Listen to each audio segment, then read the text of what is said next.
our buses were lined up next to each other, right? And Larry goes, "Hey man, don't ever put that guy on me." Right? And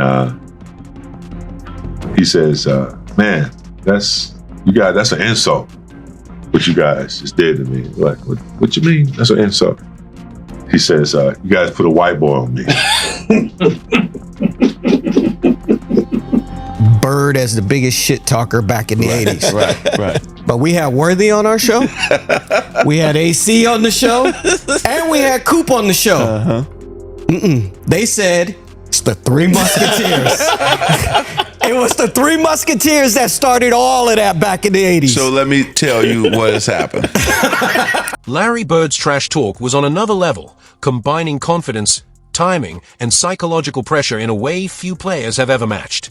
He didn't just talk to opponents, he broke down their confidence before the game even started.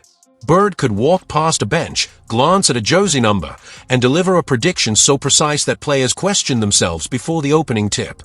His comments went beyond normal teasing as he targeted coaches, challenged defenders, gave opponents unforgettable nicknames, and reminded all-stars of every mistake they had made against him.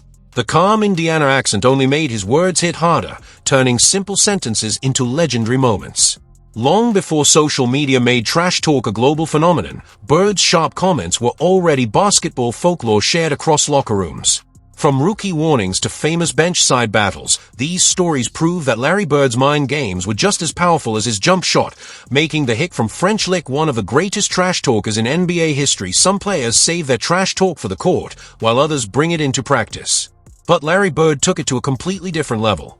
His mind games could begin before the game even started. In 1992, a young Chris Webber was selected as part of a group of rising stars chosen to scrimmage against the legendary Dream Team, featuring icons like Magic Johnson, Michael Jordan, Charles Barkley, David Robinson, Patrick Ewing, and Larry Bird. These weren't just basketball players, they were some of the biggest names in sports history. For Webber, the mission was simple: survive the experience. But before the scrimmage even began, he found himself sitting in a limousine with one of the NBA's fiercest competitors. And as expected, Bird didn't wait until the first whistle to start applying pressure. I get in the car and it's Larry Bird. And I shake his hand. I'm quiet, trying to feel that balance in the car and everything. And it's the old school limo sitting in the back. And when we get out, he doesn't say much. But when we get out, he goes, "Hope you get your sleep tonight because I'm going to bust your ass tomorrow." That's all Bird needed to say. No introduction, no friendly conversation, no questions about college life, just a perfectly timed verbal strike delivered with the confidence of a legend. He didn't care that Chris Webber was still young, that it was only a scrimmage, or that Bird was dealing with injuries that had slowed him down. When Larry Bird stepped on the court, he brought the same mindset every time: compete, dominate, and make sure everyone knew what was coming. The Dream Team practices were famous for their intensity, with some of the greatest players in basketball history battling as if championships were on the line. Bird had nothing left to prove, but that never stopped him from testing the confidence of the next generation. For Webber, it was like receiving a warning before the battle even began. Bird wasn't just talking trash, he was setting the tone and letting you know exactly what he planned to do. Most players kept their comments focused on opponents, but Bird took psychological warfare to another level. He challenged anyone in his path, even crossing into territory most players avoided. During a Celtics-Knicks matchup at Madison Square Garden in the 1980s, Bird spotted someone on the New York bench and decided the moment called for more than just basketball. As he prepared to inbound the ball, he turned his attention toward the sideline and aimed his next message at a man wearing a suit. My favorite trash talking by Larry, and Kevin was a pretty good trash talker too, but Larry was when they trash talk coaches, like when they trash talk Hubie Brown, and they're sitting there and playing in Madison Square Garden, and he's just going like taking the ball out of bounds in front of their bench, so the whole bench can hear him, right? And go like, "Hubie, this all you got for me tonight? Like you got no one else that can guard me? This is getting ridiculous, And then Hubie would put in like Johnny Newman would be running in the game. He goes, "Wait, are you serious? That's the guy you're putting on me?" Danny Ainge still tells the story with a smile because it perfectly captured the kind of competitor Larry Bird was. Standing at the line with the ball in his hands, Bird didn't bother keeping his thoughts private.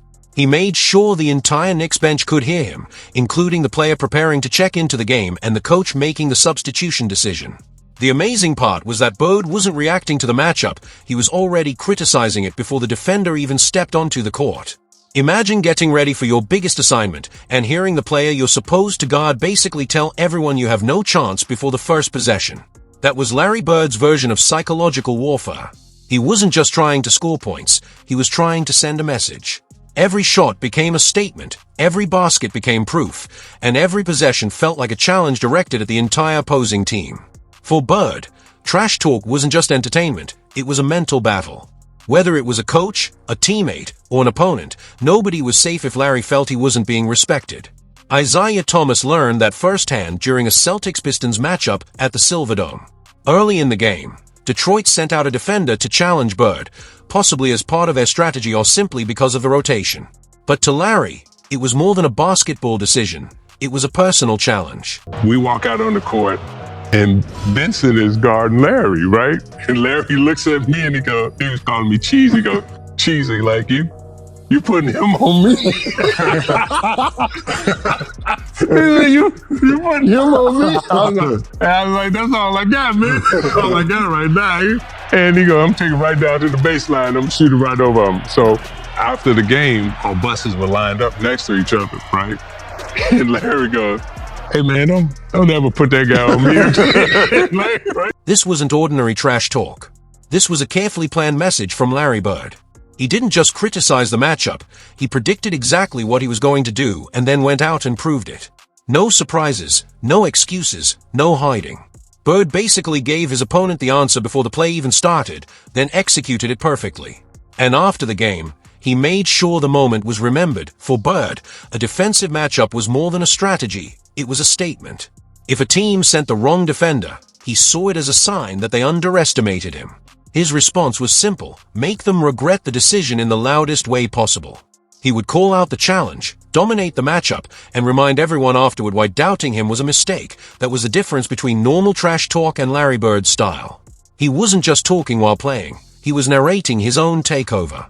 During the legendary Celtics-Lakers rivalry of the 1980s, even elite defenders like Michael Cooper knew they were facing more than just a great scorer. They were dealing with one of basketball's greatest mental competitors. Before the first whistle even blew, Bird had already started the psychological battle. I'll give you one story that he told me. We're playing in 1985, and he's coming down, and he looks at me and he goes, Coop, I'm getting ready to wear your ass out. So I get in my best defensive stance, and he's on the bottom, and Robert Parrish comes down to set a pick on him.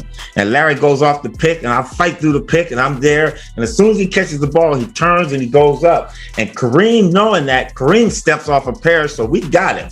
And I'm saying to myself, I got this fucker, man. I got him. I'm getting ready to pack his shot. So we both go up, Kareem and I, and Larry's up in the air. And I don't know how he got this ball between our hands, but he hits Robert Parrish with a great pass, and Parrish scores. And as Parrish scores, we're going down the court. He said, I told you, mother.